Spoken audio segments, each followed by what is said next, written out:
Hey there, hillfolk, and welcome back to another episode of Appalachian Intelligence. We're so thankful that you guys can join us here again today. With you, as always, Justin, Ryan, and Lance. We really enjoyed our last episode with Cassie. We hope you guys check that one out. And be sure to go over and check out the Gray Rooms podcast and all the Gray Rooms productions. They got a lot of great stuff, a lot of great writers. Y'all be sure to check those guys out and check out their work. Also, just to throw out a reminder there, go to your favorite podcatcher and give us a rating and review, a 5-star rating and review, and we will be sure to shout you out on this show and show you a little love. You scratch our backs, we scratch yours. And that's an important thing to do because it makes us more accessible and more available out there for people searching, some of those key words in the realm that we're operating in. So with those 5-star ratings and reviews, it helps grow the show. And we put your name out there. So be sure to do that. With us today, we have a special guest for you guys. This guy has been in contact. He's a listener, fan of the show, and we thank him very, very, very much for that. He's been sharing the show like crazy. He's had a huge part in helping this show grow from a few miles away from where we're located. But today, this guy has some really good stories, and I can't wait to jump in and hear them. Today, we're going to be talking to Rick Meadows. Rick, how are you, brother? Good. How are you guys? Oh, we're great, man. We are great. Lance, Ryan, how are you boys? Fan-freaking-tastic. I just want to say before we get started, I've never audibly been able to recognize an erection as big as Ryan had last week when he was talking to Cassie from the. It was just like, come on, man. Let's just tone it back. Let's just bring it back a little bit, reel it in a little bit. The whole time from the get-go. Let's keep it clean. Let's keep it. Cassie, that was not meant towards you. Just the fact that I was like a horny dog getting pump the proverbial leg. Okay, that's. Oh, Lance, you have no idea. There was 20-30 minutes before we started recording. I almost felt dirty listening to it. He was literally fangirling, like majorly. I mean, it was insane. He was so excited. I literally had to be like, "Hey, Ryan, whoa, just pump the brakes a little. Let's ask the questions." He asked everything. It was like spitfiring before we ever even started recording. You see how they did me, Dick? They never mentioned this, when we were just chatting before we start recording. And then as soon as we hit that button, it's right and Ryan just took my knee out. Yeah. Oh yeah. Who had the erection? Now it's funny because they're gonna get somebody on here one day that each one of them really respects, and you're gonna hear it go around because you guys are growing. So well, that's right, Rick. You're exactly right. Well, it's usually me fangirling, so I can let Ryan have his day at least once. Yes. Yeah, you're gonna get somebody from Hellier on there one day, and Justin's gonna lose it. Oh yeah. Yeah, Greg and Dana's gonna be sitting here one day, and I'm gonna be like, "Okay, so you gotta explain this to me." Yeah. I don't want to be there when they summon Pan, but no, that's. I'm glad you're on my side, Rick. I'm glad you're on our side. Yeah. I'll go into that a little further when we get on down the road. I have a absolute fear of Pan. So. Well, that's you're operating in our wheelhouse already then. So, Rick, let's just dive right in it, man. Why don't you tell the audience out there a little bit about yourself, give them a little bit of backstory, and brother, you dive into your stories however you want to do them. You can do them chronologically. You can do them. You've listened to the show. You know how we operate. It's just mainly a conversation. You just dive into your stories, man, and I'm sure that we'll have questions and aha moments and moments where you melt our faces. Usually mine and Lance's, while Ryan's laughing at us. Yeah. So no, I'm just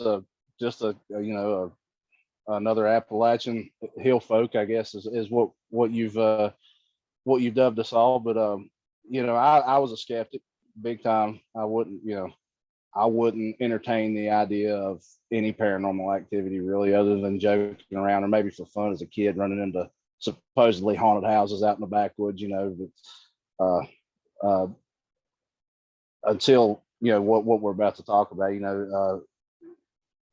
I experienced, I had this experience on my lunch break at work, and before then, I wouldn't entertain the idea of anything paranormal. After then, it seems like you start to research things and tie all these things together.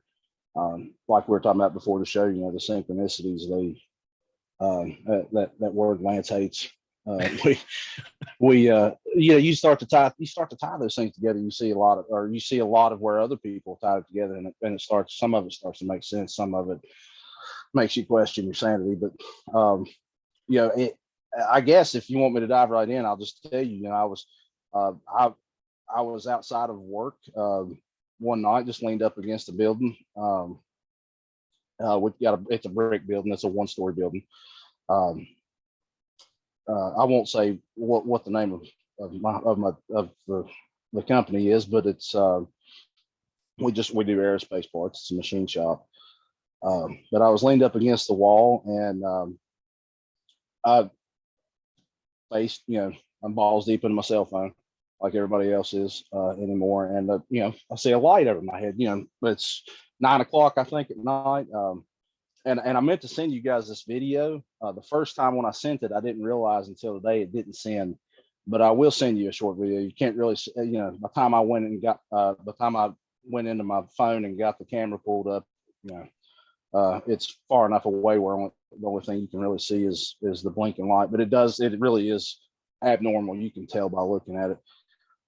But the first thing I think when the light comes over me is that one of the guys, we've got a smaller crew on the second shift. I'm thinking one of the guys climbed up on top of the building because we've got a ladder, and to access the top of the building. I thought one of them was shining the light on me.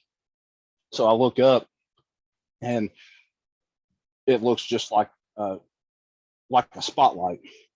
And as this thing starts to come over me, I mean, I just can't believe, I can't believe what I'm looking at. It looks like the cliche triangle, UFO. You search up triangle UFO on Google, and you're going to see exactly what I saw that night. And I had seen it before, just on pictures and stuff, just, something I would never subscribe to. I mean, you'd see it on the internet or Unsolved Mysteries or something, but as this thing started to come over, and this thing's really low, really super low.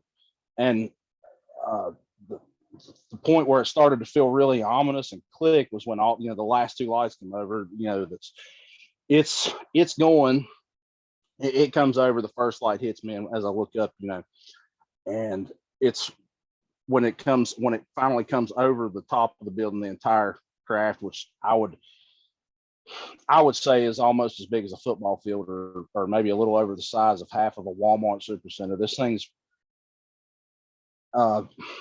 hundreds of feet in the air, not thousands. I mean, it's really low. If I had to guess, I'm not in flight school or anything, so I can't just look up and tell you what, how low, but it was really low. It was so low that, when you look at a light coming from a fixture at night, you can actually see some of the surrounding fixture itself.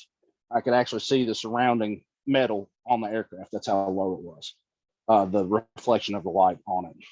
Wow. I don't know if it was like a globe around the light or what it was. So eventually, as it all came over, there are 3 lights, one on each corner, white lights, and one blinking red light that almost reminds you of just a plain old FAA regulation blinking light. Had a blinking red light in the center. But as you'll see in the video when I send it to you, it's kind of a abnormal pattern compared to what you would normally see. But the ominous, what I was saying, the ominous, the dark feeling I got was when I realized this huge thing's right above me. It's huge, and it's making absolutely zero sound. There was no sound whatsoever. The engine that would take to power these things, that whatever this is, you would hear it for miles. But So I would say it was probably a couple of days before I even told my wife. I was kind of embarrassed, to even say anything, because I'm, like I said, before we started, if I would always be the one to try to find some kind of common sense, answer to anything anybody would see and claim to be out of the ordinary. But so other than telling my wife a couple months later, it was another month, probably 6 months.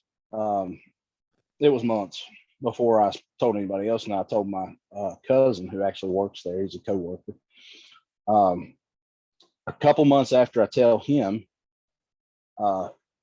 it's another night. I'm there on my lunch break. I'd actually just come in a little early from my lunch break. Sat down at I polish. I'm at a polishing, like a downdraft table to catch aluminum dust. So I'm sitting there polishing, and he sends me a text, and he's like, "Hey, your UFOs out here." And I'm like, "Oh, you asshole, you got me, whatever, prick." And he's like, "No, seriously, come out here." And so I walk out, and sure enough, him, another coworker, and another coworker. Well, the third coworker wasn't even aware of it at the time. Those two are out there looking at it, and I see it, and I'm like, "Holy shit!" So I go over here and get the other guy. He's another young guy. I get his attention to look at it, and we're all four of us just sitting there like, "Wow!" Same time of night, within like 15 minutes difference. Same craft, a little higher the second time. Same trajectory, which was actually literally almost right over I-81 going southbound. So it would have been southwest, the trajectory of it. Then it's not this hasn't been very long at all. I mean, there's been a lot in between where my children and I will be looking up now. We're never outside at night not looking up anymore.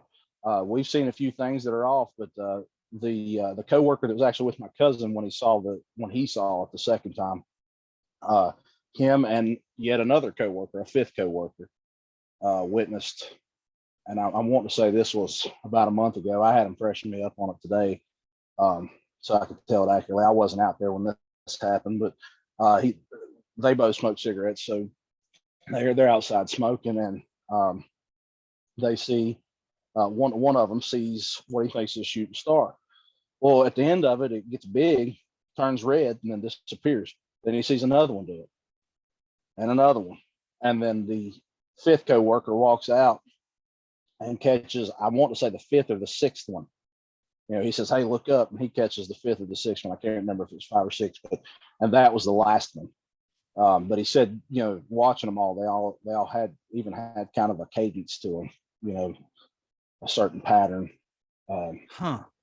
about them, and like I said, man, it really blows my mind, because I wasn't even into this realm, this paranormal, this supernatural stuff, in any way. And then when I saw this, I'm always trying to find answers. So,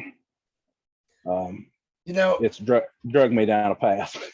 I've come up with a theory on these UFO sightings. I know it's going to sound funny, but honestly, to go along with the conspiracy of the government using birds and everything. Yeah. Who's to say those drones aren't like charging stations for these government birds? Download the feeds through these drones or whatever, and then the birds. Like a hive, I guess. That makes sense. Well, I'll ask you this, Rick. You ever seen a baby pigeon? No, I haven't. I haven't either. Rick, I've got a question too. I've never seen a baby pigeon. I've thought about it too, and I mean, and especially now that I've for the past 2 years now since it happened, I'm all the time looking into the paranormal stuff just for fun now. But which is how I stumbled across your podcast, and I've loved it ever since. But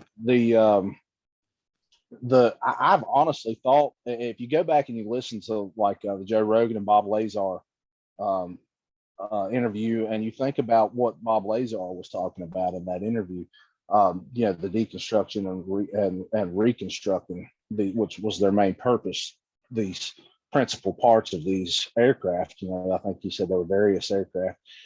Um, it really makes me wonder, especially after seeing that, and it being just like the cliche UFO triangle, that everybody has described, or you can even look on Google and find, animated pictures of. It makes me wonder if maybe they haven't reconstructed some of these, and why would you fly it blatantly that low right over the corridor? Maybe see who's paying attention. I'm not for sure. I will say this: there's another place there's a place in Marion. I don't know if you all are aware of it. I'm sure you probably are. It's just a factory. Happens to be on strike right now, but they make a lot of government. They have government contracts and make a lot of aircraft for them. It makes you wonder if they're not testing some kind of a system, running it over there, because the trajectory would actually put them right over the factory. How fast are these things moving? That's what got me about it originally. The triangle, the one that I witnessed twice, and they're slow. I mean, and when I say they were going slow, I mean there wasn't any there wasn't the cliches. It went here, then sped off. Right. It was just slow. I mean, and I mean, I mean, obviously I don't know, but you would imagine that it would have some kind of a faster speed or different mechanisms or ways to move than what it was doing. To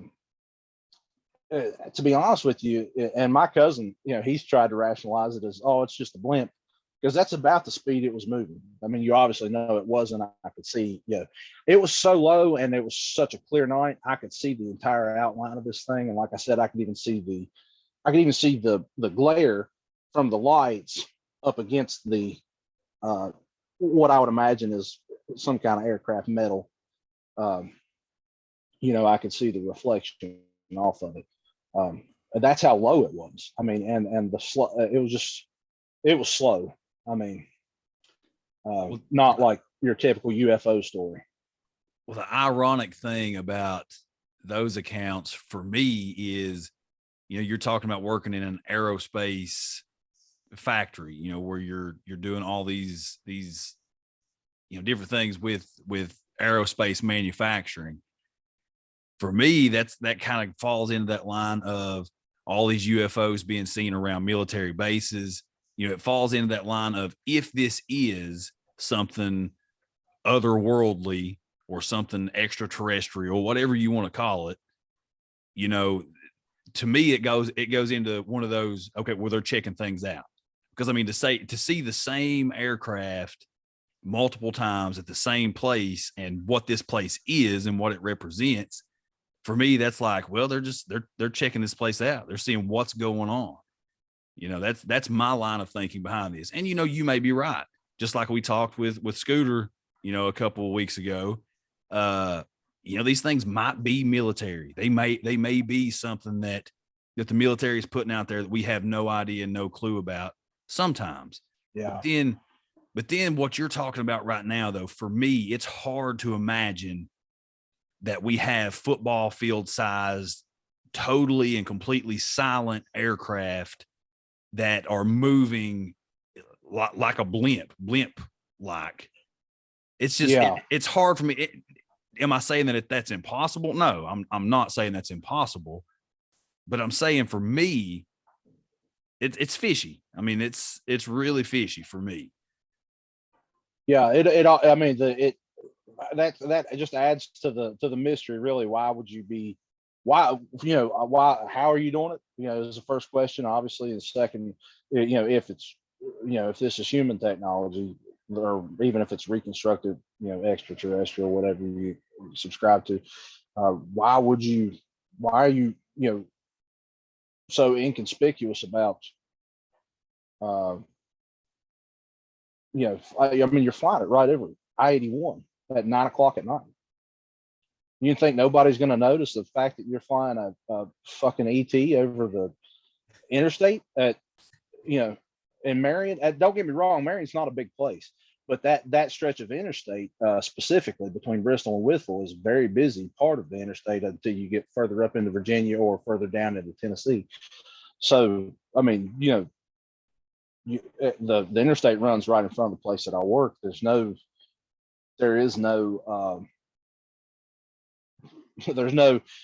flying something like that over. I'm sure there had to have been other people who saw, called, I mean, I don't know. I wouldn't call. If it promised to stay right beside me, I wouldn't call the sheriff's office and say, hey, I got this UFO here. I've got them detained. Let's come check this shit out. It just, but it's really crazy to think, somebody's got balls picking up to fly that thing, right over the interstate, at 9 o'clock at night. Yeah. I was listening to something. I don't remember which podcast it was. It may have been Blurry Creatures, as I was working around the house earlier this week. And one of the people they had on, again, I can't recall the name off the top of my head, but made the statement that with the increase of these UAPs, UFOs, whatever you want to call them, and how there's more and more people like Rick out there with these stories, that it's becoming so much more prevalent. And that, of course, we know with congressional hearing that happened a couple of months ago, and all this kind of Bob Lazar, and then Rogan, all the kind of stuff that's happened. And I won't talk about this now because I don't want to steal any of Rick's thunder, but 2 weeks ago, I messaged these boys and said, hey, I just saw a UFO. And I've, with the one exception of the time that my wife and I've never had any type of paranormal experience. I've always very much consider myself a skeptic, but there was something that I saw was not normal.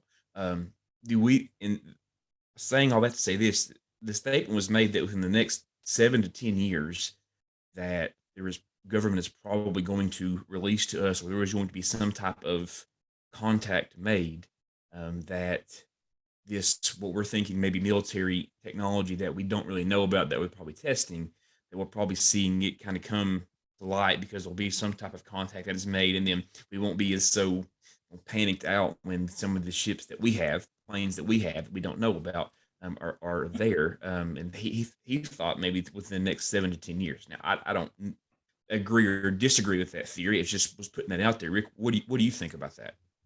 Well, I say you were probably right, and we've seen that the uptick in release of information, like with the Tic Tac video and instances like that, where they where you have multiple people who witnessed it and that stuff like that, and they're letting it out. What the real question that bugs me is when they release this, or what, now what are you hiding? What else you got? You're not showing us, right? Yeah.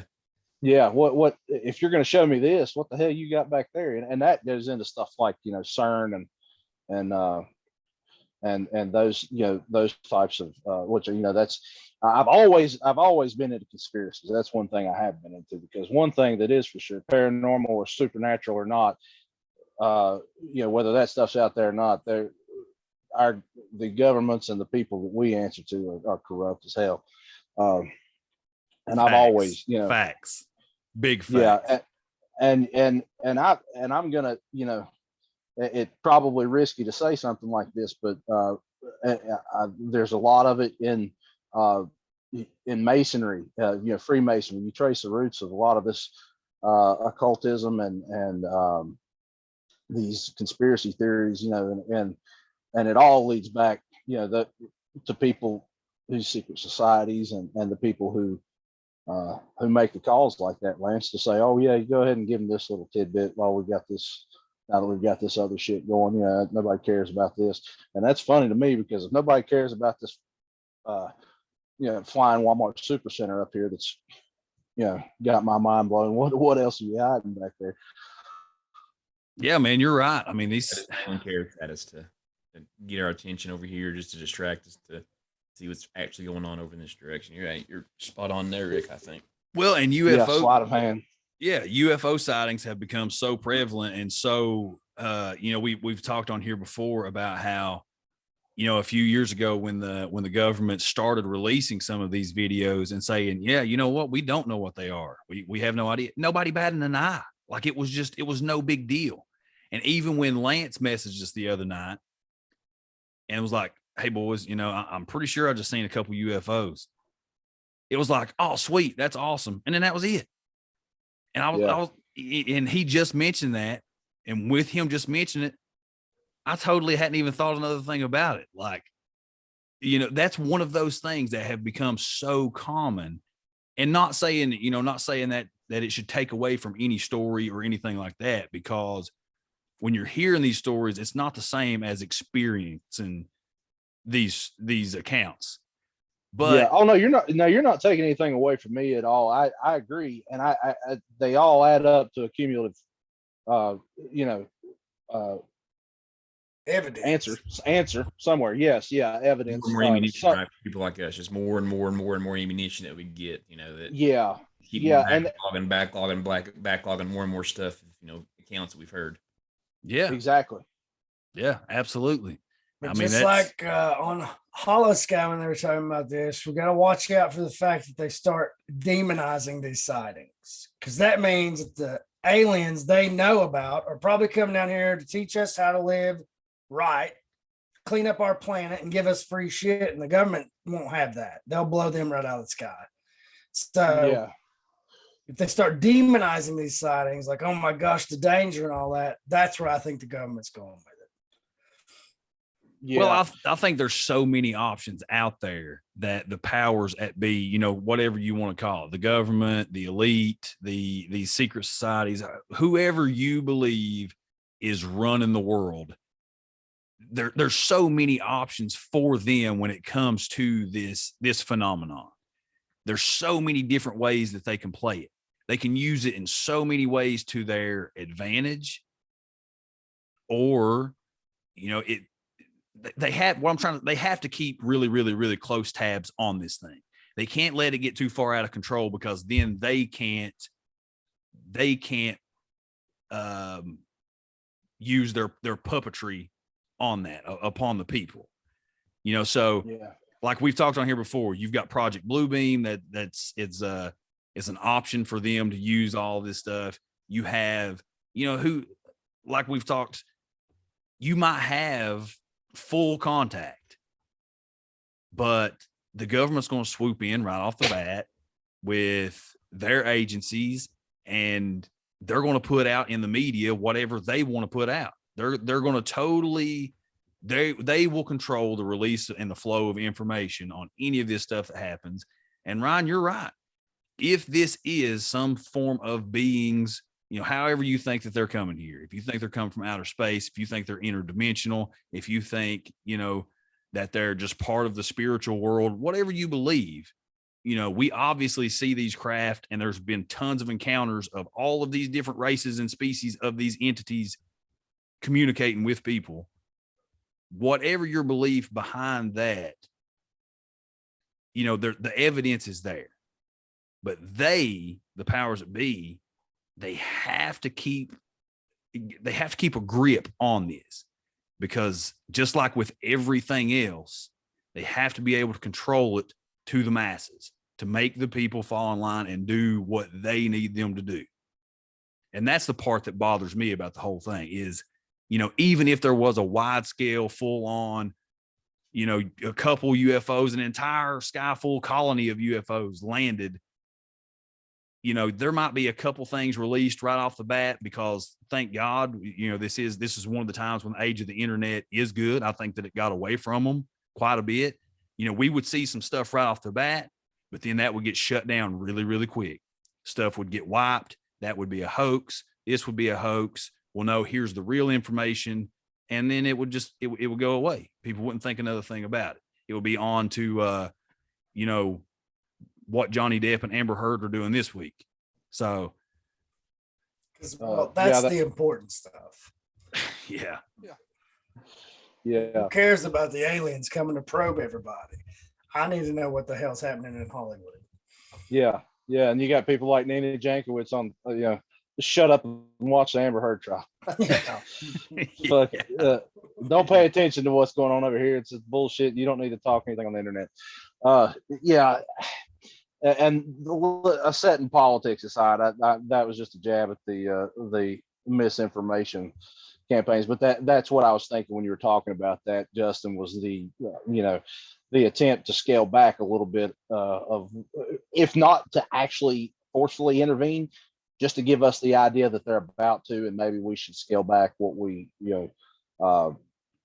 our free speech, and but to what you're talking about though, us, all the sightings and everything, aside from those eyewitness, accounts, they have all the control in what we see. And like Lance was saying, yeah, maybe they might come out and acknowledge some of these sightings in the next few years and say, okay, yeah, this was this or this, and this is a project we've been working on, top secret, whatever. Here you go, you can have it.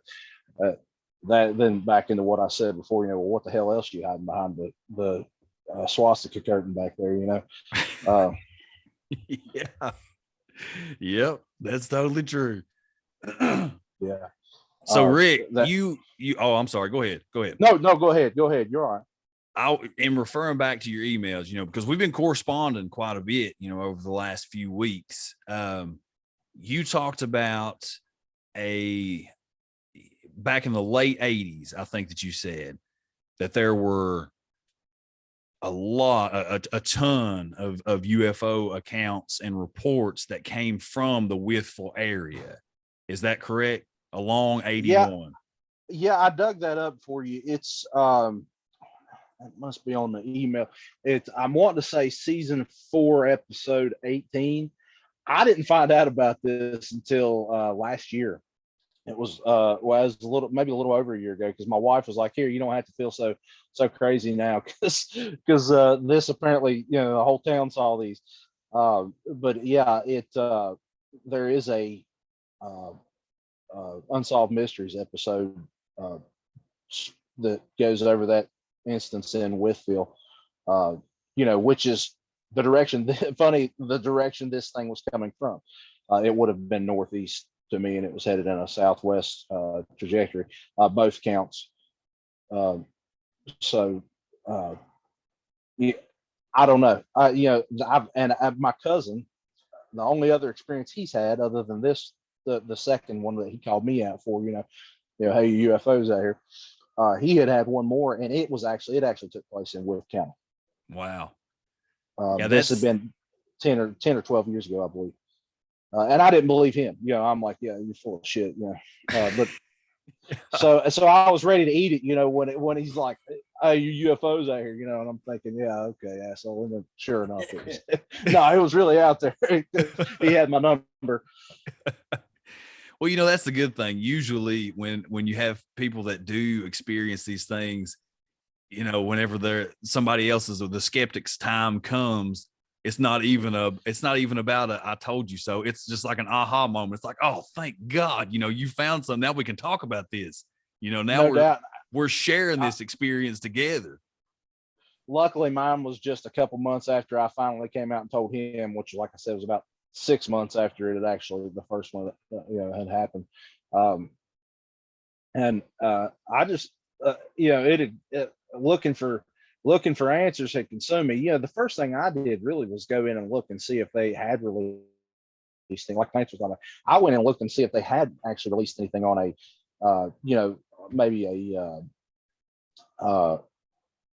some type of new engine, or and you think about it, really, when they hired Bob Lazar at well, it wasn't at Area 50. I guess it was like what 10 or 12 miles down the road from Area 51. But when they hired him, this Bob Lazar in the early 80s had a Corvette that ran off hydrogen.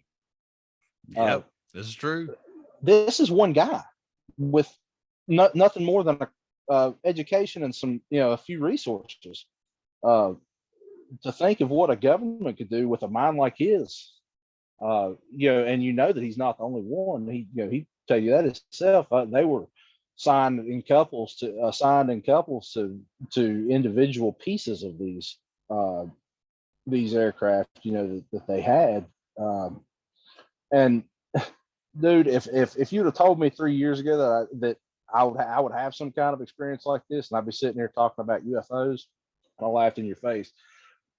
It just it baffles me now, because I've went on down that path, and I'm just searching for I'm like you guys, I'm just searching for more counts, more answers, something to help me put it all together, but I never found anything, I never found anything on these triangle.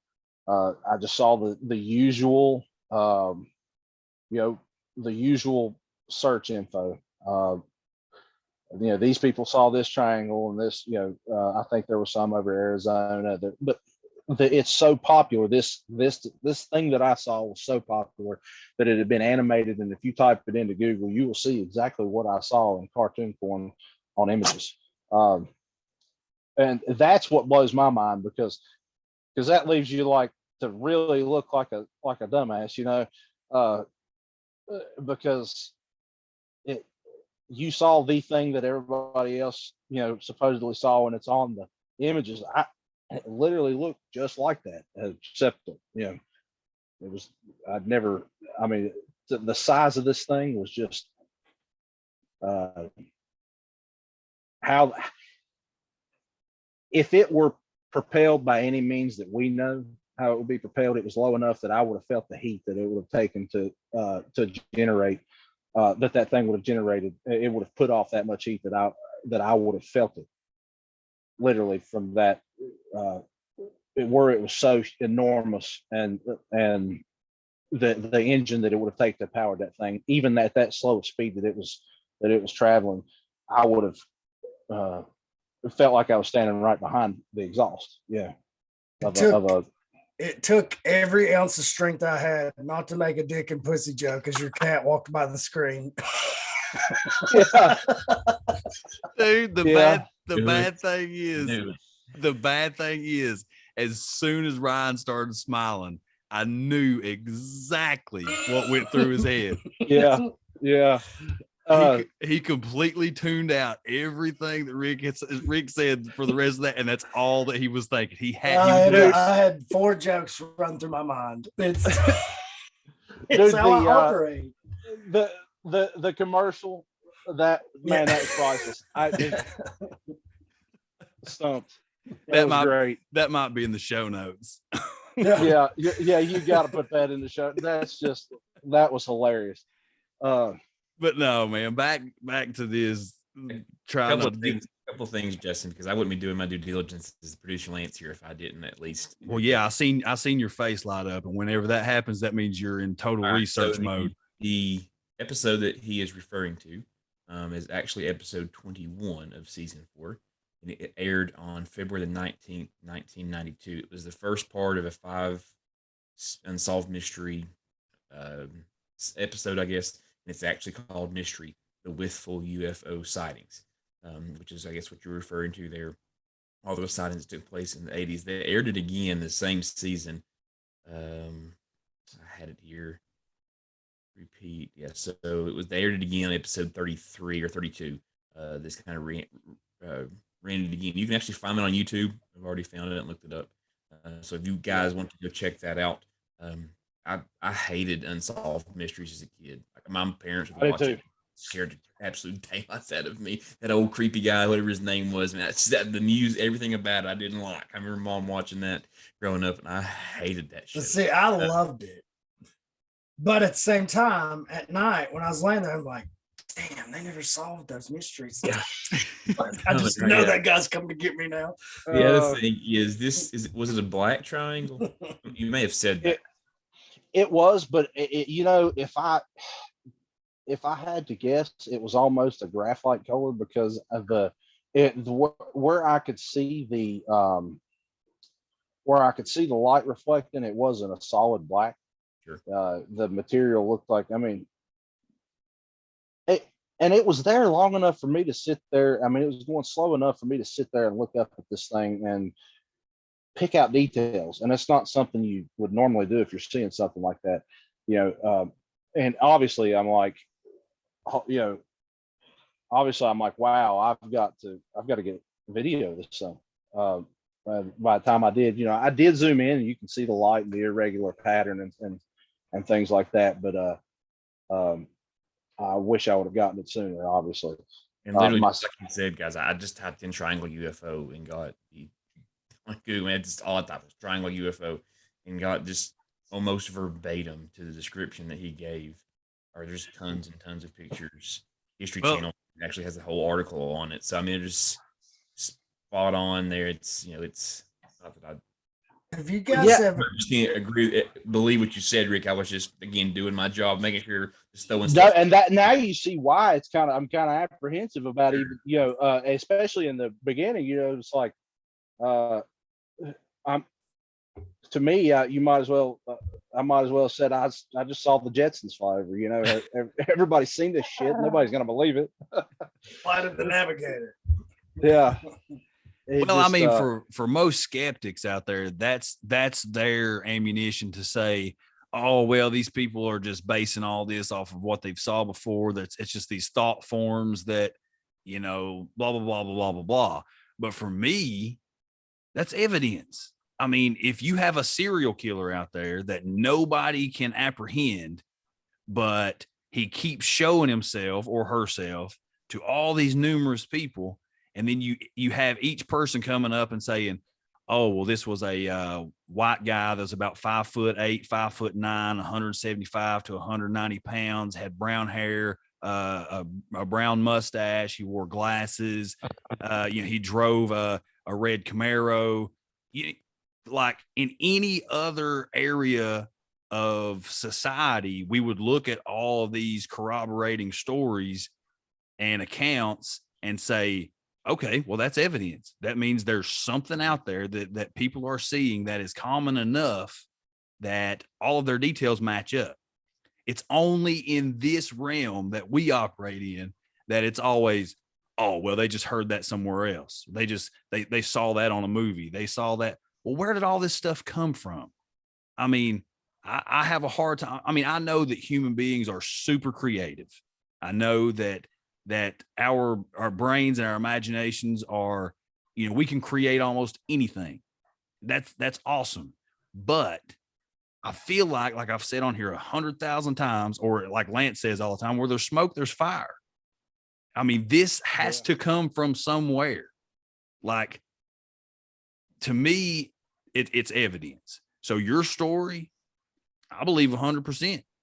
I don't have a reason not to believe it because of the very fact that it matches so many other stories out there. I actually think that Tony Merkel has an episode of The Confessionals early on. And the title of that episode is the UFO as big as a football field. And, anytime that I hear that, I think of these America jokes that all these different nations in Europe make fun of. It's like, man, you Americans will measure in anything but meters and kilometers and all this different stuff. Like, it was as big as a football field. It was big as a Walmart supercenter. Like, it was big as a meta full of dicks. Yeah. But no, measure man. That. Yeah, but no, for me, it's confirmation. It's confirmation for all of these other stories that you hear. And when you have somebody say, now, if it was something, I'm going to be honest with you, if it's something that I've never, ever heard of before, then I'm more skeptical of something that I've heard over and over and over. Yeah. So on that end of it, I wouldn't be apprehensive. If I were you, I would think along the lines of, well, I'm just another dude that's seen the same thing that a whole lot of other dudes have seen. Oh yeah. Don't get me wrong. I wear it like a badge now. I'm just another nuthead, but it is more than circumstantial that a lot of these are reoccurring shapes, light patterns, flight patterns. Until here recently when they started going into the water and stuff like that, but you obviously wouldn't see that around here. But it's typical, and it is easy to dismiss it as maybe group thinking. You could loop that into like the Mandela effect or something like that. And I would have before, rationally thinking beforehand. Now things are obviously different. I sat and watched this thing for, what felt like 5 to 10 minutes, but it obviously wasn't, it wasn't that long, but it was a lot longer than I should have sat there, watching a craft fly over. Just it really surprised me. You know, I'm expecting to see this thing take off at warp speed or something. That, you know, at the time I'm like, okay, I've seen it now, and you know, let's see what it can do, and but it never does. You know, just nothing. A little It just, anticlimactic kind. That was. yeah. It was it very disappointing at the end, kind of, you know. But then again, also hell of a talking point, I guess, if you can, if you feel like telling that to people. But you know, what gets me is both, you know, the similarities between the two. You know, the flight path was, the trajectory was the same both times. The altitude was close. You know, the second time, like I said, it was a little higher than it was the first time.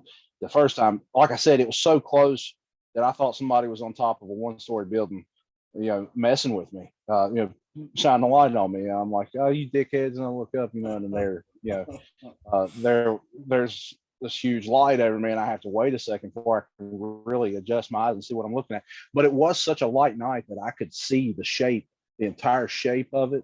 Like I said, you know, I could see the light, the reflecting off of whatever material was behind the light fixture, whatever was, you know, I say light fixture, but yeah, that's what it was. You know, like a light fixture. You know, you can see, you know, if you look up on your ceiling, you can even see the light is not directed at the ceiling, but you can see light above the actual bulb. You know what I'm saying? You can actually see the light reflecting off the ceiling, even though it's not actually pointed on it. That's what I could see. That's how close this aircraft was. That's one of the details that I noticed, was that this thing's so close that I can actually see the light reflecting off of the vehicle, the craft, whatever you want to call it. But it'd be hard for me to approximate, but it was square all the way around. Like it wasn't dome shaped. It wasn't like, this thing was like square all the way to the you know, to the front of it, all the way to the back. It was like just a flat triangle shape. I had a couple of thoughts during that. First, what if we are in a simulation and the only time we see these things is when there's a glitch? Two, if you ever start your own podcast, Richard, your followers have to be called dickheads. Yeah. Three. Yeah. Oh, that's great. Yeah. That's well, I do write music. I'm working on an album right now.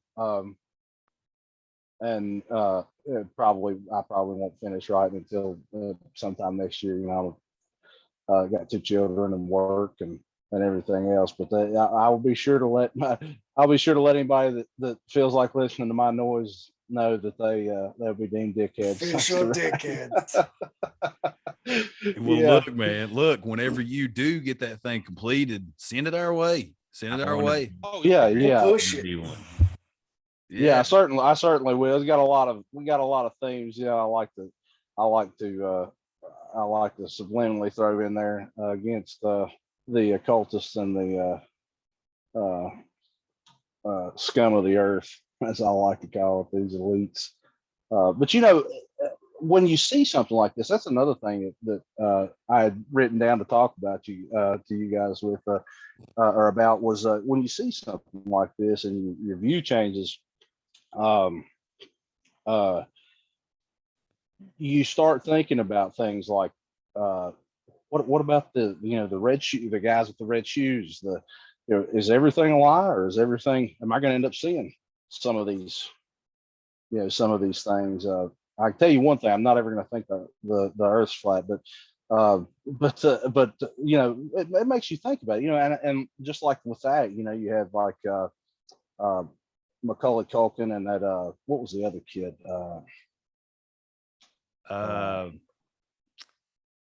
Shoot. Corey Feldman. Yes. Sorry, my son was coming in. Go ahead, buddy. you had them come out, and they're both talking about these guys with red shoes, and then you look up and you can actually find a meeting with Klaus Schwab, where a picture, where Schwab and all these other douchebags are wearing red shoes. It makes you. Then you're like, "Is this real? I mean, these guys wearing kids on their feet." Oh yeah, but there's. I mean, it's satanic pedophiles all over the place. I mean, I fully believe that 100,000%, 100,000%. And I would even go as far to. All right, we're gonna get weird. You said Strap on your tinfoil condom, Dick. We're heading in. Yes, sir. Yes, sir. I'm sure Justin's probably going to go here. We can begin to tie this kind of together, that like the god Moloch, little g god Moloch, who was steeped, the occults have been steeped in his worship, which is essentially just an offshoot of Baal, is what Moloch is. But like, one of the rituals that they would do, I don't know, maybe you know this, maybe you don't, it's kind of gruesome, but they would take and heat the metal up on Moloch's arms, and they were long, they were pointed down. They would put the children and babies up at the top, and they would roll down Moloch's arms and burn the whole time until they got to the fire and fell in. That was part of their human sacrifice, and that took place for generations. You can even get back into the scriptures and see, and all the Israelites, who, again, I won't get too churchy on this, but the Israelites who dealt with Philistines, Canaanites, Edomites, some of these people who were worshiping Baal and Moloch, this ritual was going on. The Israelites even did some of this stuff, right, with their own kids. Human sacrifice is taboo as it is for us to talk about, and even kind of think about, especially with all of us having kids, how there's no way in the world we could possibly ever think about doing that. That's not right. The occult was there then. The occult is still here now. That stuff is probably still going on. It may be warped and twisted in a different way. We don't see huge statues of Moloch for rolling the children down, but there's definitely the same type of rituals that are taking place that it ain't good, and it's definitely still happening and going on. Absolutely. Well, you've got owls, symbolism of Lilith, and you've got, I think actually Ward Heine spoke some about some of that symbolism too, with the moon and Lilith and all of that stuff. And yes, actually, I have heard some of the stories about the worship of Moloch. I'm actually when I get finished, the song I'm working on now is called "Children of the Sun." So I'll when I do finish it, that one should be finished here in the next couple of months. I'll send it y'all's way. It's sickening. I mean, to think about some of that craziness, and it is the symbolisms everywhere, and especially in the elites. You look at Bohemian Grove.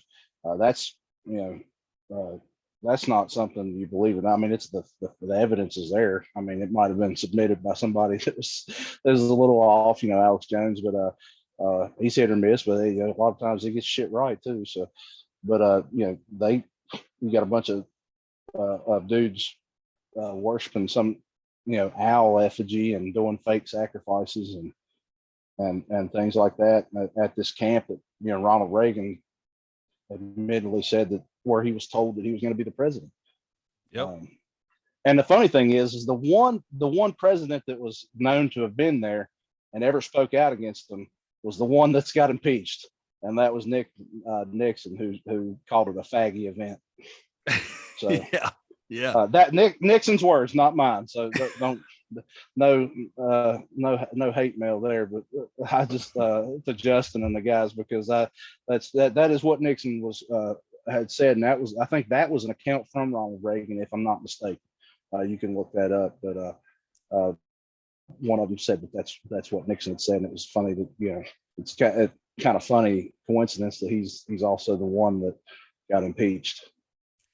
You guys think about this. That was when did he get impeached? 76. Yeah, maybe. I might. Was it 76? I'm looking for my phone that's right in front of me. So you'd have to ask Lance. Resigned in 74. 74. So think about this. Hillary was on the defense team, the lawyers, during that time. She was old enough to have a law degree. And it's what, 50 something years later. Yeah. Yeah, that's because she's eating babies, bro. I'm just saying she's aging phenomenal. That's because she's Yeah. Don't get me wrong, she's not attractive whatsoever. None of the Clintons are. That's the adrenochrome in her cereal. Yeah, it is. Well, you look, you think about it, and here's where you start really making connections and tying things in. You're talking about Bohemian Grove. You're talking about this being the place where Reagan was told that he was going to be president. Okay, who started the whole Star Wars campaign and trying to come up with these cosmic weapons and all this stuff based on, who knows? I mean, it had to be some form of reverse engineering. Okay, you start looking at the occult, and by the way, the answer to that question is Reagan. Reagan started that program and that project.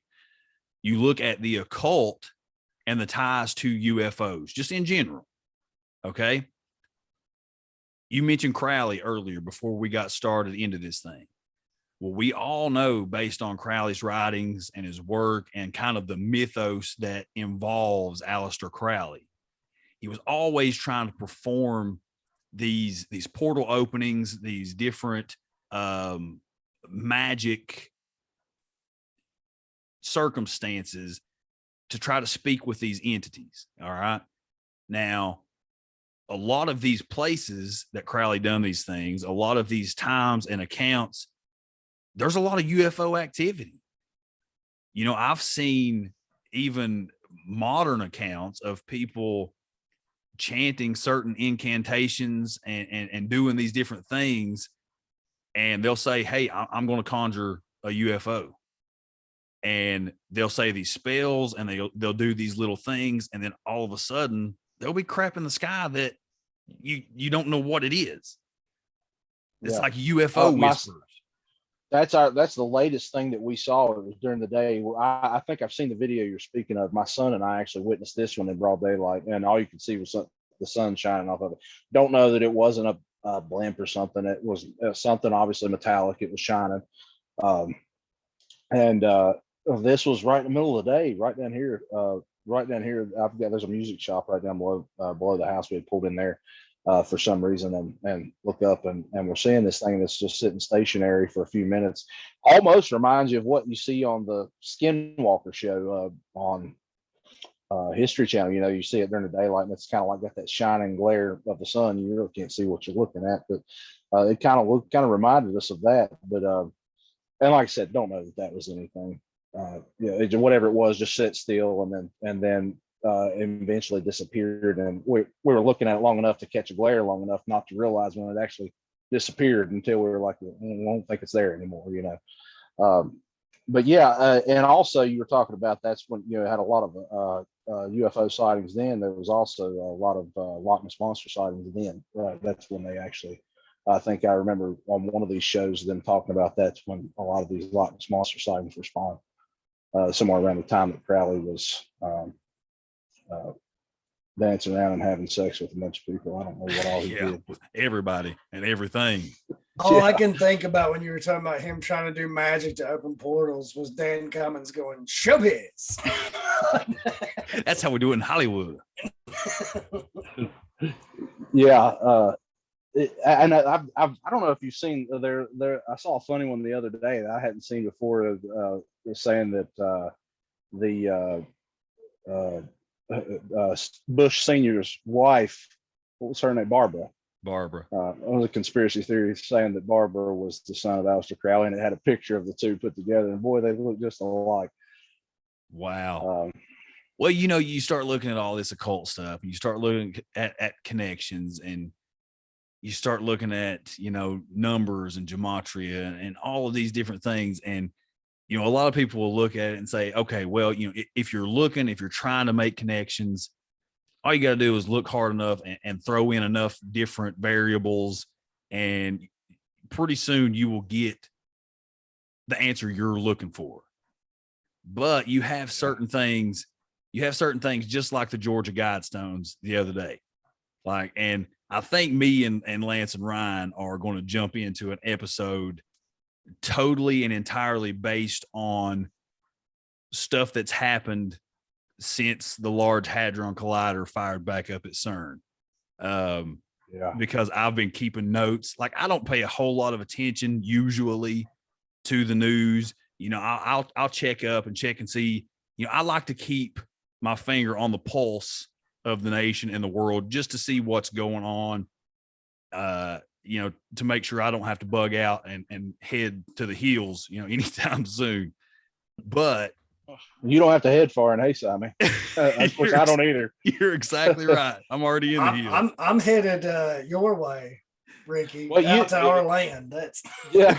You think about it though. You know, you guys have spoken about the DUMBs, these underground military bases, which have, you know, a lot of these have been proven to exist, are in our area. They're probably in our area for a reason. I imagine we're probably, if anybody's safe above ground, I'd say we're somewhere within that.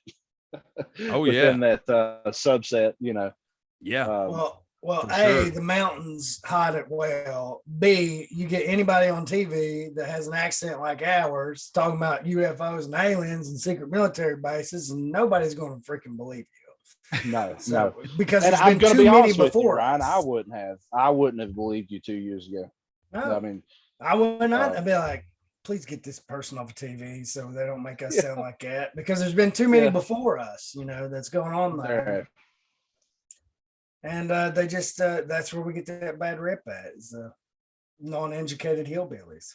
You know, here's a true story. Here's a nice little quick story. Sorry, I just got to throw this one in there.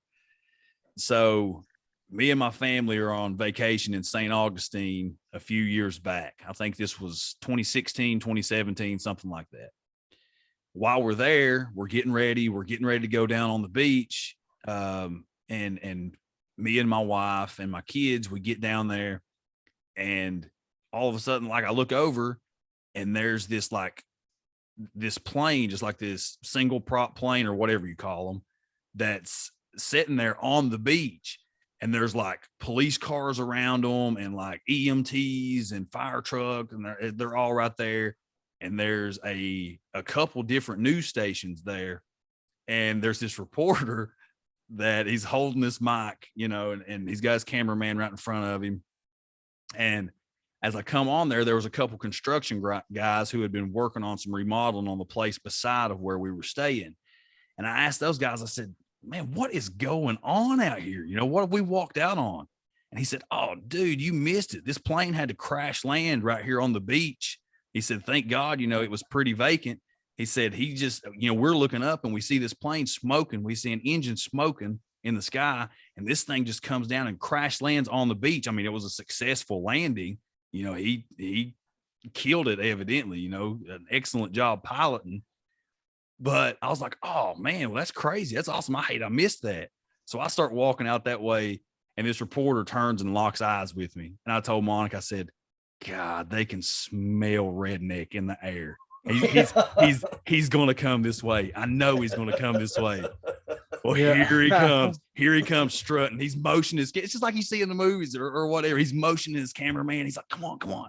So he gets over there and he puts this microphone in my face. He's like, so did you witness this crash land? And, you know, in I mean, just stereotypical fashion, here I am on the beach in St. Augustine talking about a plane that had just crash landed, and I'm giving a secondhand account from these construction guys. I mean, and I went back and watched the news. It was Jacksonville news. I went back and watched it that night, and I was like, that's why we have the stereotype that we do. Justin from Southwestern Virginia. Yeah, man, these construction guys back here, you know, they told me this plane just come dropping out of the sky. I mean, I sounded, you know, I mean, y'all hear my accent. You know how I sound. I've got a podcast, for Christ's sake. Yeah. Did you see it, sir? Yeah, I did. No, I didn't see it, but them two guys back there did, and they said it was one of the dangest things they ever did witness. Yeah, it's pitiful that you know, I can't tell you how many times in college that I was accused of plagiarism, and Just, well, and literally one time was the excuse. Honey, I've had conversations with you. You didn't write this. Whatever. Well, I'll say this. I'll say this, Rick. And I told Ryan this. I may have told Lance this through message. I'm not sure. Me and Ryan work together. So we're talking constantly about everything. And Lance, he won't quit his teaching job to come work with us for some reason. I don't know. I don't understand why. We're working on him on that. I mean, he would be. It's the hour commute. It's the only thing holding me back is the hour commute. What movie? Dude, if they paid good enough, I would drive an hour to work on some PRS and get some guitars. Yeah. See, this guy gets it, Lance. He gets it. Okay. Anyway, when we were talking and setting up this interview and corresponding back and forth in email, I was talking to Ryan and I was like, look, dude, I'm excited to talk to it was showing up, everything in the email was Dick. I was like, look, I'm really excited to talk to Dick. I'm super excited to talk to him. I said, because just the way that he writes in these emails, he's super intelligent. I said, this is a super intelligent guy. I said, because just his writing, the way that he lays things out there, sometimes, or I was like, I felt nervous coming into this because I felt like I was going to be out of my wheelhouse. I was like, and then you start talking about working in that, but that's you started talking about working in aerospace. And I was like, holy crap, who'd we bring on the show here? Dude, I just polish. That's it. I do have a machining degree, but I took the easy route and I went back and polished. I just polish and I don't use my brain for it. Matter of fact, I don't know that I have many cells left.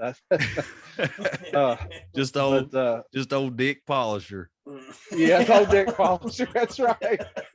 There's too many dick jokes. There's too many. We throw in one episode. Dude, you can joke about dicks all day. I mean, I don't care. I'm just trying to see how many times we can say it in this podcast. This is great for their teen youth groups. Yeah. Justin, I apologize to your teen youth groups that they're that Dick is a common short name for Richard. Well, that's what makes it great. And let's not kid ourselves. We just said teen youth groups. Okay, they're hearing way worse than what we're saying and talking about right now. They're in high school. Well, then I'm sure they can imagine the jokes that Job had to go through. Yeah, really. Oh gosh, a lot of jokes. But no, man, it is. Strike me down now. Welcome to Appalachian Intelligence. But no, getting back into this whole thing, man. I mean, your account and that story is just. I couldn't, I always try to put myself when I'm hearing these stories, I always try to put myself in these situations to really think about, okay, what would I do? How would this make me feel? And just like from the get-go, when you were telling about your experience, that's when I'm a pretty good judge of character, and I'm a pretty good judge of people's speech and language and body control and their body language and facial feet. I can tell a lot about a person when I'm talking to them, and I can look into their eyes. And even though we got a screen in between us here, I can still see. Well, you did work at Red Onion. Well, exactly. It's a whole lot of years of practice. Mm-hmm. But whenever somebody like you or anybody that's telling a story in one of these accounts, one of these encounters, and they start talking about how it made them feel, that's when it really starts, it starts piquing my interest, because some Joe Blow just coming out here trying to gain a little clout and tell a story or whatever, you're not going to throw in certain details. You're not going to talk about how, I saw this thing and it was just this ominous, I think is the exact word that you use, this ominous feeling. Yeah. And when I hear that, I feel like, it puts me like, oh my gosh, there was just this sense of dread. There was this sense of anxiousness and anxiety. Like, I don't know what this thing is, what it's going to do. It's humongous. It's right over top of me. I've watched all of these these alien movies. There could be a beam of light come down and beam me up right now. I could be getting probed in the next few minutes. I mean, I'm sure all of these things are going through your head. And then you talking about the light. That's the big thing to me, because actually while you were talking about it, I was looking up at my light fixture on the ceiling here. And so you understood what I was talking about. Exactly. Yeah. You talking about the glare of the light and how it was reflecting against the material of the aircraft underneath. People don't just, when somebody's making something up, they're not going to throw in details like that.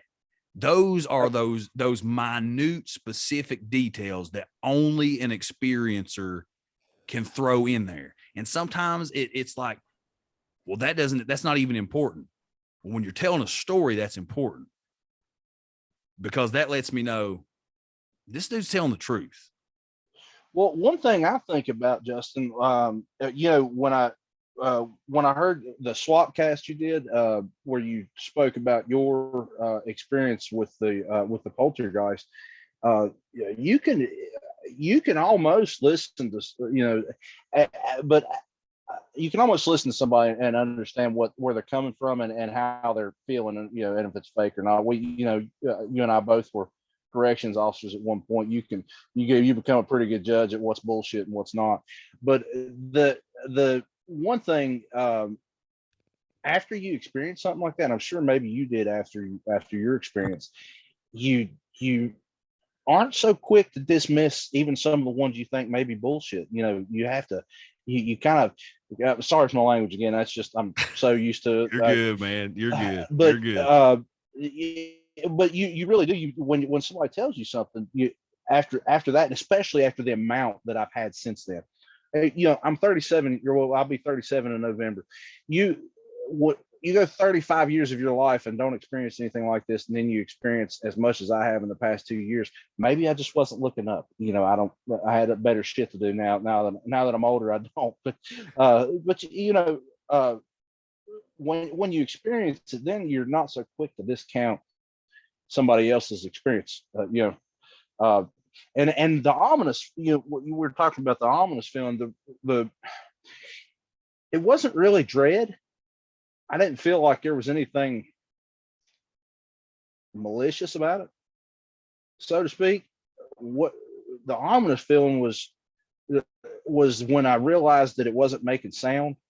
And I think what made it feel that ominous, or maybe even dread, I guess, but more kind of a dark feeling, was this thing is not making any sound. There's no. It was such a light night, I would have seen an exhaust trail, especially at the altitude this thing was. This thing, it was just it was bigger than anything I've seen, but also closer. So I didn't have a real good comparable experience before this with regular plane, aircraft or anything. But that's and you were talking about the light. That's just the one thing that I caught quick enough that resonated and stuck with me. That's how close this thing is I can see the reflection on the craft itself from its light. Yeah. As you can imagine, like you were talking about seeing that on your ceiling. You can imagine if that were, as high as a normal airplane would be flying, you wouldn't see that. You would see the light. You might see the light itself. It'd have to be more powerful than a bedroom light, but you'd just see the light. You wouldn't see the craft, let alone a reflection on a piece of the craft. That's how low this thing was flying. And another thing, it kind of makes you wonder, is why in the hell would you fly that low? That's are you just trying to see how many reports you're going to get, or well, that's or the thing. Like I was saying, maybe testing something at one of these facilities.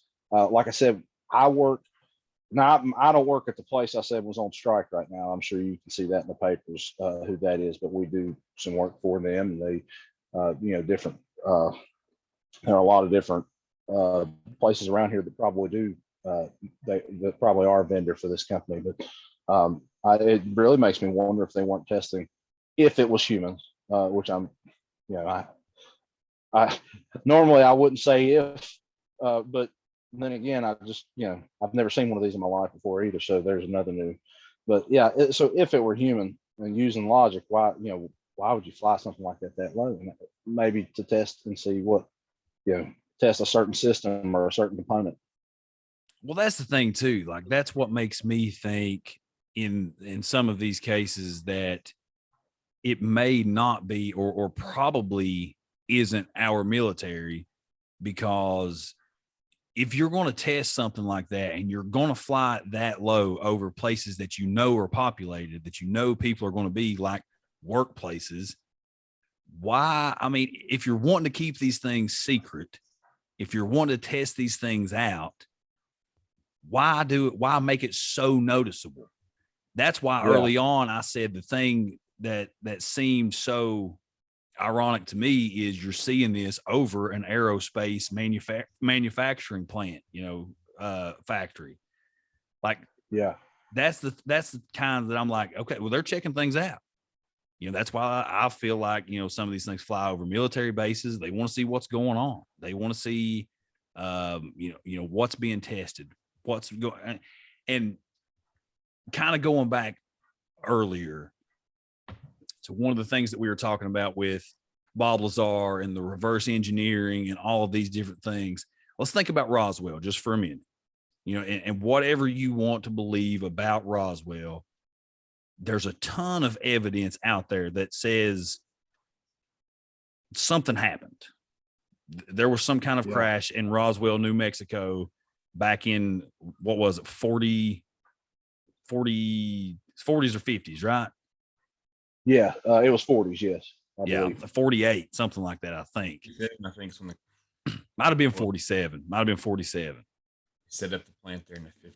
Anyway, just thinking about that and just going on the reverse engineering angle, okay? From that time until now, look at the uptick of technology from 1947, 48, whatever, till today. Look at everything that we've hit, like up until that point, there's advancements here and there, but in that 70, 80, whatever, about 80-year span, dude, look at technology. I mean, it is just, even look at your military aircraft, look at your stealth bombers, look at your fighter jets, look at all of these different things. Look at the phone in your pocket, all the major, huge advancements in technology that we know today has came from that time. Now, you could sit there and say, oh, well, that's just the evolution of mankind. And, maybe that's possible. But I feel like when you look at that event till today and you start showing what technologies came out and when, and the advancements of those technologies in such a short period of human history, for me, it's mind-boggling. And I feel like there's pretty good evidence that we can attribute that to some form of crash landing that scientists and government were able to look at, reverse engineer, and try to copy. I agree with you. I also think you were talking about the reconstructing. If you remember, Lazar even said, sometimes they quit for a couple of years, wait for technology to catch up, see if they could do it then.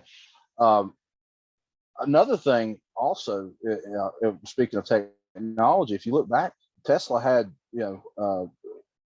Tesla's just a genius anyway, but Tesla, figured out that, you can make electricity with nothing. I mean, we have it. We have the elements to do that in the ground. Wirelessly, we can make, and you even had, I don't know, I was watching, I want to say it was one of the history deals with Tesla. I think it had the Skinwalker guy in it.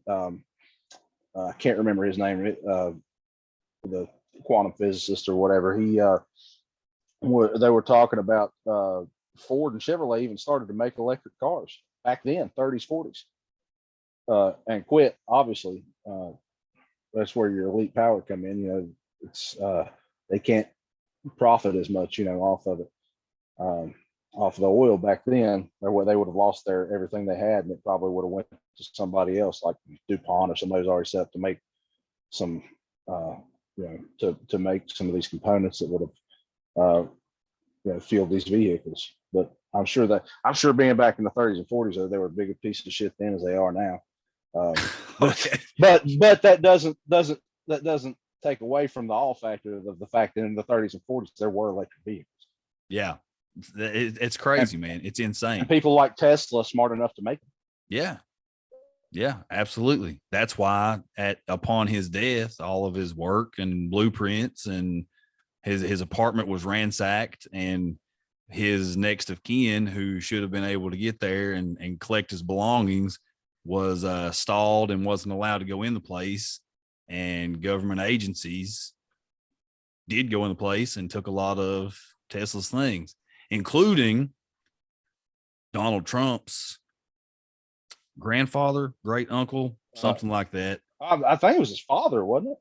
I'm thinking grandfather. It might have been his grandfather. Yeah. Thinking. I remember seeing that on there as well. And I'm sure Trump has got his hand in there with the elites, just like any of the rest of them. Well, the way I seen it with Trump, and not to get political again, but my feelings always with Trump were he's just a mob boss from a different crime syndicate than the crime syndicates that I hate. Yeah. Well, and another thing you had to think of, and I'm not, when you say getting political, there's a difference in looking at conspiracies and looking at connections and actually taking a political side. I wouldn't consider it taking. I'm right down the middle, anyways. I wouldn't consider taking a side. I would probably vote for the best outcome. I would say that, but it doesn't take a genius to figure that shit out. But if you pay attention, everything is geared, even down to subsets now of types of people and types of personalities, to make them hate each other today. And the arguments and the fighting is you can't disagree on simple terms anymore. Everybody's just talking about that. Now, I'm not trying to get too political or anything, but just if you notice that I mean, everything, even with him and just as much as the other side, you see a lot of different ways they could benefit by what's both sides of the elite system can benefit from the things that are going on today. Yeah, absolutely. Form of control. Yeah. Divide and conquer. Yeah, or divide and reap the gains from both sides individually, yes, as one connected whole behind the scene. Is what I was kind of getting at there. What may be bad for one on the outside to us, to the puppets, might not be so bad once they pay each other off behind the curtain. Oh yeah, it's all it's all theater, man. It's all WWE. Yeah. I mean, it's theater. Yeah. It's left wing, showbiz. left wing, right wing. They're both wings of the same bird. Okay. Yeah. They don't care about you. They don't care about what happens to you or your family. It's all based on how they're lining their pockets or what they're gaining from whatever. It doesn't matter. They all have their own individual agendas and collective agendas based on, you can see it today. Like Ryan mentioned the simulation earlier, and I've never even thought that along those lines. But dude, literally, people talk about NPCs, like non-player characters in a video game. I've never seen a time that so many people that have a voice, an actual voice, are just so ignorant to everything going on around them, but will just spew the same message that they hear from the media.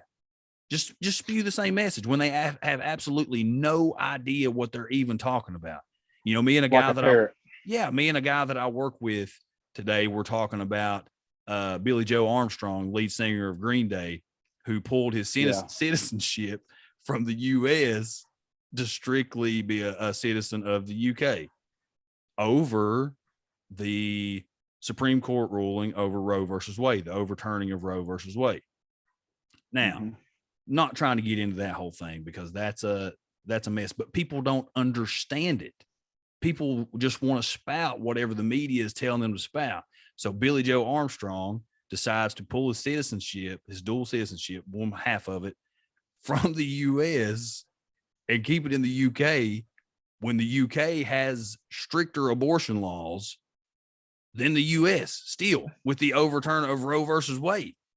Yeah, it's almost like the feminists wanting to go to the Middle East to protest our Islamophobia. You can get fucking killed. Go over there and protest. Let's see how that turns out. I'm all for stupid people being allowed to do what they want. All right, dude, I am too. That's why I'm right in the middle. I'm like, hey, you know what? Don't get me wrong. Roe versus Wade, I'm not going to say that I'm one way or another. I'm not for killing babies, but you know what? That's one thing. I'm looking at the conservative side and I'm saying, well, one, we had precedent there. So from a judicial point of view, not from either left or right, but from a judicial point of view, there's precedent set. Just leave it the hell alone. Why would you do this on election year? That's what you should be thinking about. Why? And another thing you should be thinking about is how in the hell, how unsecure are we if conversations and dissents between the top judges of this nation are being leaked? Yeah, that's either one, mass stupidity of their staffers, or two, it was planned.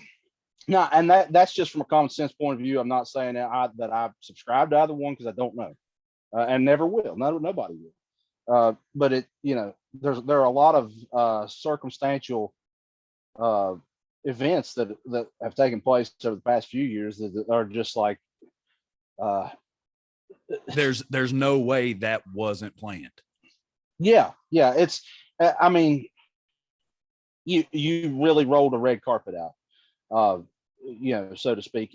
And another thing, like I was saying, I don't know why the right's pissed off about it anyways, because, nobody on the right's going to kill their babies. You're talking about the other side going, you want them to raise more of them? I mean, there you go. There's your problem and your solution are one. But now, and I'm talking just to be fair, because I kind of hit on both sides there, so just to be fair, there are 2 points there you can look at, really, and that's why I don't get into it. Right down the middle, my heart's with the children, really, on that. That's sad, but there are circumstances, but once again, like I said, back to the reason that's mentioned here is because that there obviously was a reason for that to be leaked. Well, yeah, it was totally planned. It's all based on, I mean, just look around you. Look around you at the state of America right now. They have to have a sleight of hand. You have to be able to look and see what's going on the left hand, so you don't know what the right hand is really doing or what's going on, or to take your mind off of all the terrible crap that you're seeing and looking at every single day. They have to have something. Like I said, again, it's theater. It's all theater, man. It's all theater. The hidden hand. What's that remind you of? Yeah. The Freemasonry. Yep. The Illuminati. Yeah. And that's another one, I don't know if I think I mentioned that book, that Illuminati book that I had gotten into reading. It was a real good read. You probably find the reason I mentioned that was the cover up of the Ormus that David Radius Hudson rediscovered. They called it a rediscovery, but monatomic elements and the powers that they have, whether it be for like superconductor properties. So Yeah. that's a good one to look into. You mentioned that one in the email, and honestly, that was one that I'm not well versed in at all. You know, of course, I've heard that name and that account, but we might save that one for a future episode down the road. If you'd be willing to do that one, once I look into that one a little more. Yeah. I think that would be a really interesting. Yeah, I know with this conversation, we went all over the place. We started talking about UFOs, and an hour and a half later, whatever, Roe versus Wade. But yeah, well, we're talking, the synchronicities are there. You know, they are there. Yeah. Sorry, Lance, I know you hate that word. I was going to say Appalachian Intelligence. You get UFOs. We got the occult, Freemasons, Illuminati, PP jokes. A field full of PP jokes. The pre-science, all wrapped up into one just chaotic present that you just can't wait to open up and get into. It's a grocery store of all the shit you just don't want to experience. You know? That you want to hear about everybody else experiencing, but you don't want to experience yourself. We're like the worst fucking thrift store ever. That's Yeah. Does this come with the fleas? Way to go, man. That's Now I got all in my head is Macklemore. That's all I can hear now. It's gonna be like that the rest of the night. Thanks a lot. Yeah, I think the only thing we're missing in this episode so far, after watching all your alls, is Justin's crazy corner. So you well, I mean, we started down that way a little bit. I kind of reeled it back in a little ways. That's when we were getting into the occult UFO connections. I mean, which again, there's a lot there. I mean, if you really want to look at it, which makes me question the entirety of what are these things?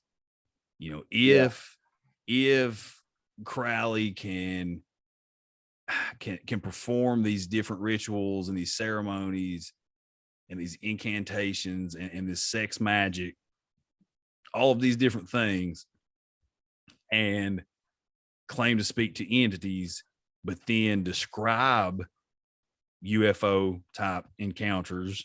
And literally, I think at one point, I may be mistaken here, but I think that he communicated with what he described as a gray alien through his magic, through his work.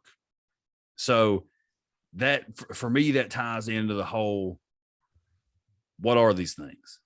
And I think that's a question that will probably forever be out there, you know, until contact and communication and all this stuff is made, and still will probably be around. You know, if I'm a certain, for me, it goes back to the whole, you know, my belief, you know, from the beginning of mankind, these fallen angels and all these things, you know, influence civilizations. It goes back to and claim that they were gods, you know, small g gods. It goes back to the whole thing. If I am a being or an entity, you know, whatever, I'm going to make you see and view me how I want you to. However I want you to, until it's time for me to show my true form or my true self. So that's always my thoughts behind this is, you know, we can come on here and make any theory that we want to, say anything that we want, and nobody can prove us wrong. That's the thing about it. Nobody can prove anything that we say wrong. Nobody can prove anything that we say right. Yeah.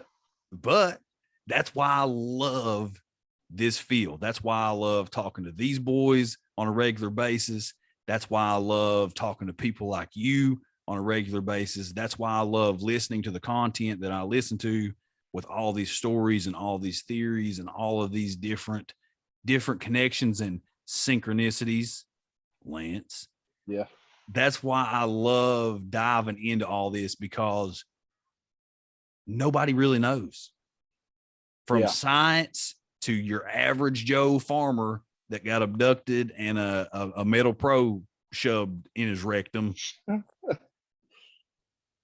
Nobody knows.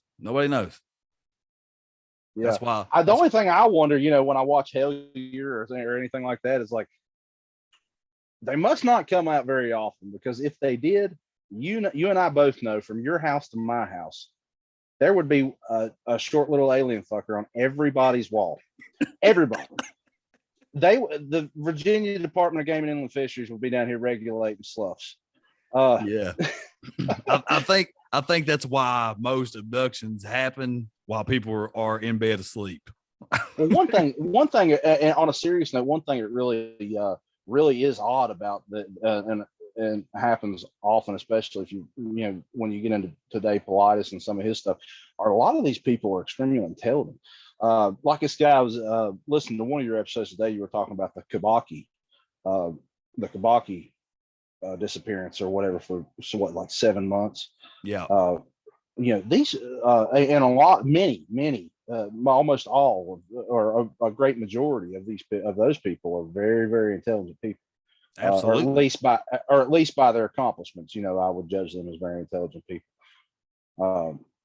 So that really is an odd one of those ominous factors, when you look at these cases. So it's like they're farming for, whatever this entity is, or whatever it could be, is farming for intelligent people. Yeah, man. Yeah, that's, well, like, Politis has made some of the craziest connections ever. Some of these scientists and people with these PhDs and all these different things, being of German descent. Me and Ryan had a good time with that one, talking about Nazi ghost Nazis. Yeah. Better piss this, guys. Yeah, better piss this, guys. Let's piss off, ghost. Yeah. We had a good time with that. But I mean, honestly, full disclosure, we try to lighten all this stuff up because it is so deep, man. It's so deep. And I was telling Ryan, I have a new theory on some of these missing 411 cases that I don't even know exactly how to put into words. Like, I don't even know how to portray it and put it out there. But it was based on, I'll tell you about that one after we get done recording. I'll tell you about that one. Yeah. Yeah, that's a whole other missing 411 episode, Justin. Yeah, it really is. It really is. Store that stuff up here, buddy. Yeah. So, Rick. Lance is looking ominous right now. I was ready for this new theory that Justin's on 411 cases that he's come up with. I was turning myself into a sponge. Well, you're gonna hear, and Richard Ricky Dick is gonna hear. He's gonna get a sneak peek of an upcoming episode because it's a wild one. We're gonna save Justin's crazy corner for after the recording. That's good. So, Rick, before we get off of here, man, I think we've been going for a pretty good while now. Before we jump off of this thing, anything else that you would like to share? Any more encounters, theories, stories, anything you want to push?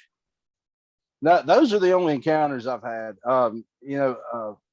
We could talk all day about the research I've done the past 2 years, just because I'm always listening to something, as audiobooks or podcasts now. At work. So, we can dive, like you said, we can dive into some Manly P. Hall and Crowley and Pan and all that other stuff another time. But I appreciate you all having me on, and hopefully other people won't be embarrassed about that. It's going to happen. You're going to see it if it's out there, at one point or another. So, hopefully I'll hear somebody else that's seen some of the same crazy shit. That's what we're hoping for too. You guys keep seeing the crazy shit. I want to see it. I never see anything, man. I try. Dude, I was like that. And like I said, man, I would have laughed Weiss out of the room, which I still will. But I just won't go in the same room as him. Yeah, but I wouldn't have subscribed to it either until I saw this, man. And I felt like a nut job when while it happened. I'm just like, how the fuck am I ever gonna tell anybody about this? But here I am. Here you are. No, thanks again for having me on, guys. Hey, thanks for coming on. Man, it's been awesome. Appreciate you. Yeah, we appreciate it big time, man. We really, really do. We're thankful for your willingness to come on here and to share your story regardless. Because like I say, you know, all the time, anytime we have a guest, like whatever your reservations are for sharing your story, we want this to be a platform to where we can use it as a therapy session. I mean, just come on here, talk about it, because I'm definitely going to believe you. Lance is probably going to believe you. Ryan may not believe you, but he's not really going to say anything about it, you know. I always believe our guests. I'm just messing. I always believe. I know you guys have seen what you say you're seeing. I always say that. I'm just Whether I have seen, I've never seen. He's just joking with me. I know he's joking. I want you to know that I believe you. Oh yeah, no. Everybody knows. Yeah, I'm just giving you a hard Any time. offense to it, man. I'm giving you a hard time, Ryan. I haven't gotten to, you know, very much this episode, so I gotta throw a little bit of shade at you before we get off here. You guys started the show by hammering on me. What are you talking about? Lance started the show. Lance started the show hammering. It just hit me. I got popped on. I understand. I saw Ryan's face, and I was like, as I was listening to the podcast earlier as I was weed eating, I was like, I've got to say something to him about it. I just have to.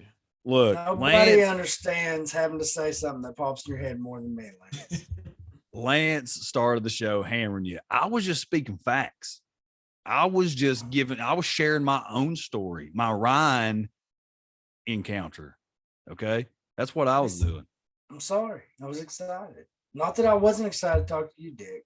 I love talking. I love talking Dick. That's yeah. A field full of phalluses. I got 2 more in before they stopped recording. Dick. I may title this episode "A Field Full of Phalluses." Yeah. I wonder if anybody would even be. I'm sure there'd be some people out there smart enough to put the two together. So the show notes are going to have to go. That's how deep in the heart of Appalachia, nestled in the rolling fields of rural Marion. Dick Meadows, where we grow the finest dicks available. Every shape and size, color, throbbing for your pleasure. A farm, I mean, just farms everywhere. Oh gosh. As far as the eye can Dick see. Meadows. All right, guys. I think that's it. That's the way to close this thing out. Yeah, I pushed Dick's farm, and I don't think he's going to say anything about it. Be proud of us. Yeah. Oh yeah, I'll own that. Oh man, Rick, again, thanks so much for coming on here, dude. We really do. Awesome. We Absolutely. really appreciate you. Me. Yeah, we appreciate you, man. Hillfolk, hope you enjoyed this one. As always, I mean, look, you know us by now. You know what you're getting. You know what you're signing up for. You either love us or hate us. But love us or hate us, just talk about us. Until next time, Hillfolk, we'll see y'all later. See ya. Dick.